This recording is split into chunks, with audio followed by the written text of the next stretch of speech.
gente já vive as consequências da primeira onda de inteligência artificial.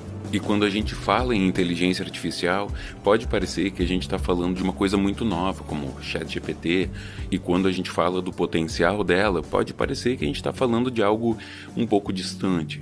Mas quando a gente realmente pensa no impacto que as redes sociais tiveram na sociedade e na vida de cada pessoa, como o mundo mudou radicalmente desde a explosão de popularidade das redes sociais, a gente não pode esquecer de um pequeno detalhe. Essa mudança não foi causada só pela grande quantidade de pessoas que usam essas redes. Não foi só o aumento do acesso à internet. Uma mudança fundamental, talvez a mudança mais fundamental, foi que o nosso uso dessas redes passou a ser mediado por algoritmos que aprendem com o nosso comportamento, que são inteligências artificiais programadas para aumentar o nosso engajamento com essas redes. Ou seja, a primeira onda de inteligências artificiais já modelou o mundo como a gente vive hoje. Modelou a política, a comunicação, a economia, a forma de nos relacionarmos uns com os outros e a forma como vemos o mundo. Lá no século XIX, o Charles Baudelaire falou que o maior truque já realizado pelo diabo é nos convencer de que ele não existe. Da mesma forma, a gente pensa nas inteligências artificiais como algo que está por vir, mas o crescimento do negacionismo, das fake news, das bolhas de informação da extrema-direita, da precarização do trabalho, dos problemas de saúde mental e das contas bancárias de meia dúzia de bilionários do Vale do Silício são várias cabeças dessa mesma medusa que já está aqui.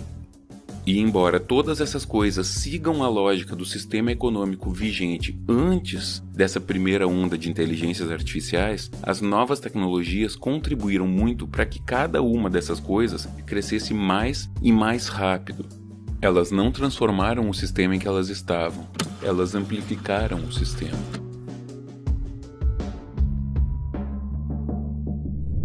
Então, se as inteligências artificiais podem não ser em si um problema, elas andam de mãos dadas com 3 problemas que são muito grandes e que precisam ser resolvidos com urgência.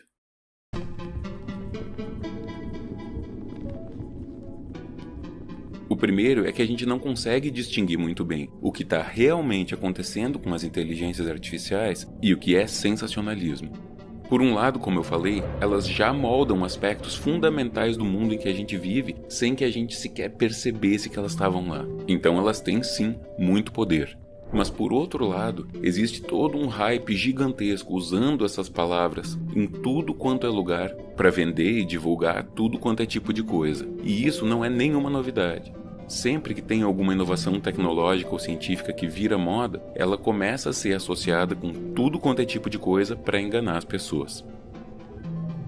Nos anos 60, em meio à Guerra Fria, a corrida espacial era uma febre, e choveram charlatões que vendiam terapias e curas e segredos cósmicos e pseudociências de deuses astronautas e todo esse tipo de enganação. Nos anos 90, clonaram uma ovelha, chamada Dolly, e no começo do novo milênio terminaram de mapear o genoma humano. Pronto, veio uma onda gigantesca de charlatanismo envolvendo tudo quanto é palavra que se associasse a genética, genoma, clonagem. E também o Guaraná Dolly. Oi pessoal, eu sou o Dolinho, seu amiguinho, vamos cantar? O melhor! Conforme se foi aprendendo mais sobre física quântica e sobre como aplicar essa física em algumas tecnologias, pronto, já apareceu cura quântica, coach quântico, todo tipo de charlatanismo quântico que você possa imaginar. Foi o mesmo quando a Marie Curie descobriu a radiação, foi o mesmo com a teoria da relatividade. O roteiro é sempre parecido. Palavras impressionantes aparecem na mídia, nas conversas de boteco, de salão, e versões abstratas dessas ideias com as palavras-chave povoam o imaginário das pessoas. Inteligência artificial são as palavras da vez. A indústria da tecnologia lucra muito a partir da especulação e, segundo explica o jornalista que estuda os aplicativos Cory Doctorow, a forma como essa indústria costuma operar é uma merdificação das plataformas. Essa palavra é dele, não é minha. E ela ocorre em 3 passos. Primeiro, elas são boas para os usuários.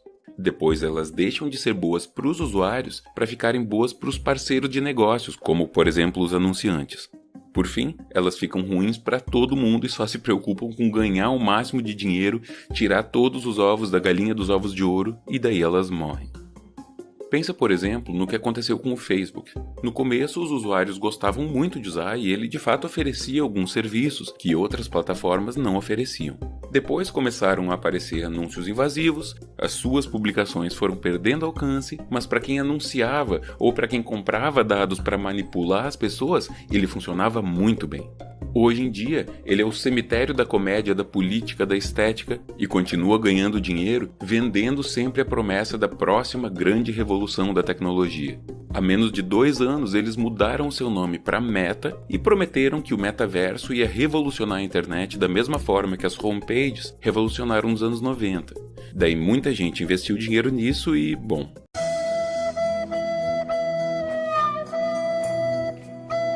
Então esse é o primeiro grande problema. Muita gente ganha muito dinheiro escondendo de nós o quanto essas tecnologias de fato transformam nossas vidas, ou, por outro lado, vendendo ilusões de que uma nova grande tecnologia transformadora vai mudar tudo, quando ela de fato não tem maiores consequências.